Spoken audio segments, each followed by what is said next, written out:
नमस्कार। छोटी खबर बड़ा असर के साथ मैं विकास पांडे। रेलते रेलते खुद ही बीजेपी के रेल पर सवार हुए मनीष कश्यप। अब बारी है रेल आने की। कथित तौर पर उप मेयर बेतिया ने कर दी है शुरुआत। जी हाँ, अब मनीष कश्यप की रेल बिहार संपर्क क्रांति एक्सप्रेस दिल्ली पहुंच चुकी है और माना जा रहा है कि बिहार में रेल का खेल खत्म हो गया है।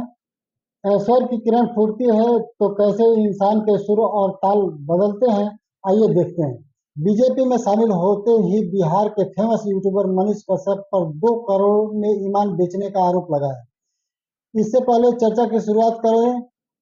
अब बतौर बीजेपी नेता मनीष कश्यप ने तेजस्वी पर तंज कसते हुए बताया है कि तेजस्वी लालू के बेटे ना होते तो किसी फैक्ट्री के लेबर होते। यही उनकी पहचान है। जबकि नीतीश कुमार पिछले 20 वर्षों में अच्छे मुख्यमंत्री हैं। उन्होंने कभी पत्रकारिता पर पाबंदी नहीं लगाई है। अब इस पर क्या प्रतिक्रिया आती है, देखते हैं।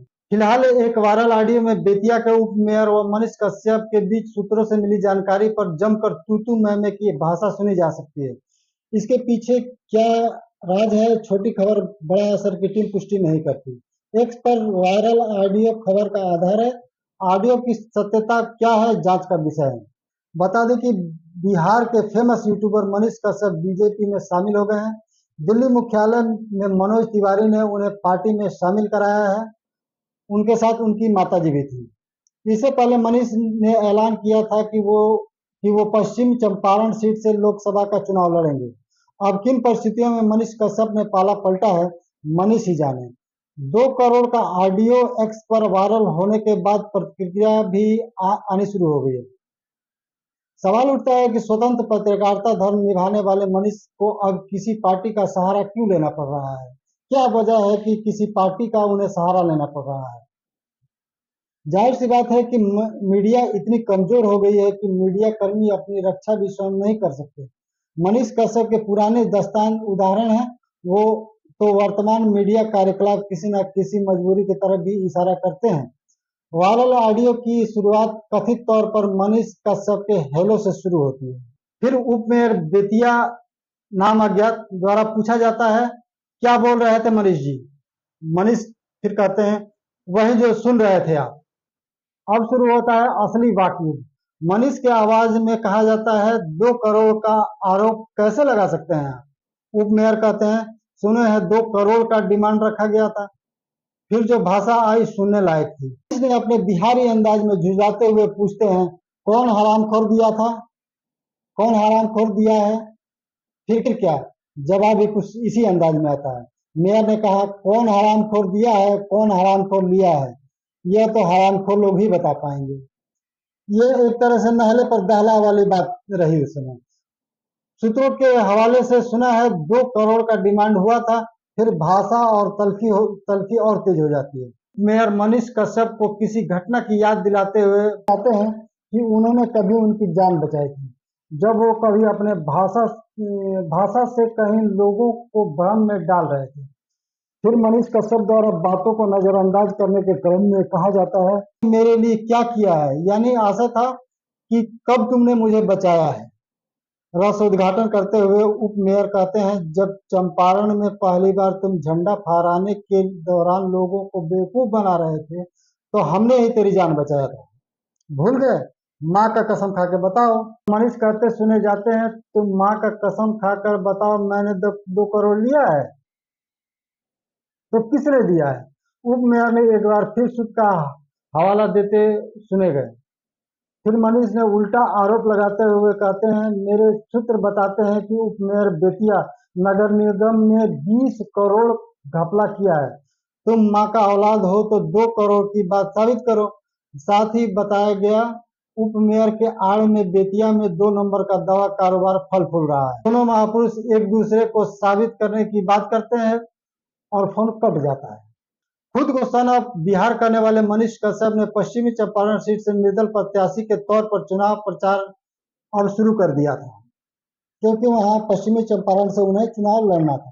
जेल से छूटने के बाद कश्यप समर्थकों में मनीष सीएम चेहरा बन चुके थे, पर किसी भी पार्टी ने तवज्जो नहीं दिया तो वे निर्दलीय ही चुनाव में कूद गए, लेकिन पहले बड़ा कदम उठाते मनोज तिवारी मृदुल ने उन्हें अपने पक्ष में मनाने में सफल हो गए और दिल्ली स्थित कैंप कार्यालय में उनके मां के साथ सदस्यता दिला दी।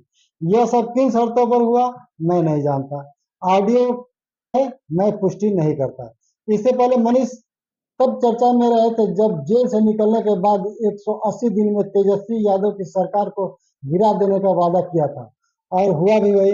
बिलार के भरोसे शिकार टूटी और नीतीश कुमार एक बार फिर पलटी मार भाजपा में शामिल हो गए। हालांकि इसमें मनीष कश्यप का कोई रोल नहीं था, पर अपनी भविष्यवाणी को सही होता देख जमकर खुशी मनाई थी मनीष कश्यप ने और एकाएक बिहार राजनीति के भविष्यवक्ता बन गए थे। साथ ही अपने को पाक साफ मानते हुए नीतीश कुमार से लगातार सवाल पूछने की बात करते रहे थे, दम भरते रहे थे। पर सवाल यह उठता है कि क्या अब जब हाथ से हाथ मिल गए हैं तो क्या जुबान से कड़वे सवाल निकल पाएंगे या फिर आम चूस कर या काट कर खाने वाले सवाल आएंगे, या आएंगे भी या नहीं, कुछ कहा नहीं जा सकता। बहुत से कश्यप समर्थक तो यह मान चुके हैं कि एक स्वतंत्र पत्रकार के ड्रामे का अंत हो गया, क्योंकि पत्रकारिता एक जुझारूपन की पहचान है, जबकि वर्तमान राजनीति ऐश्वर्य का प्रतीक, वो भी तब जब सत्ता का साथ है। राजनीतिक सफर की बात करें तो मनीष कश्यप इससे पहले साल 2020 में बिहार की चनपटिया विधानसभा सीट से भी निर्दल प्रत्याशी के तौर पर चुनाव लड़ चुके हैं, जिनमें उन्हें हार का सामना करना पड़ा। हार के बाद बीजेपी का हार पान चुनाव न लड़ने का फैसला लेते हुए भाजपा प्रचार का जिम्मा उठा लिया है। अब जबकि पत्रकार से नेता बन ही गए हैं तो जनता उन्हें कितना सराखों पर उठाती है, आने वाला समय देखने को मिलेगा। मनीष के पास सक्सेसफुल यूट्यूबर के तौर पर करीब 9 मिलियन सब्सक्राइबर हैं, जो जनहित के मुद्दों के अलावा बिहारी अंदाज को देख इनके साथ जुड़े थे। और एक उनकी भाषा थी रेल देने वाली, जिनके साथ लोग प्रभावित होते थे। प्रतिक्रिया देने वालों में उमेश कुमार सिंह ने एक्स पर कहा, ऐसे लोग का कोई अस्तित्व ही नहीं है, ये लोग पब्लिक को मूर्ख बनाते हैं। इस विचारधारा वाले लोग तुरंत धन की लोभ में कुछ भी करने को तैयारी में लग जाते हैं। ऐसे लोगों से पब्लिक को सावधान रहना चाहिए। पुष्पेंद्र सिंह ने लिखा है, निर्दल के नाम पर इसने क्षेत्र की जनता से बहुत चंदा लिया और बीजेपी में जाकर उनके दिल को ठेस पहुंचाया है। अखिलेश विश्वकर्मा ने कहा, हो सकता है, क्योंकि हर बीमारी का इलाज पैसा है। अब तक हमारे साथ बने रहने के लिए बहुत बहुत धन्यवाद। मैं विकास पांडे, नमस्कार।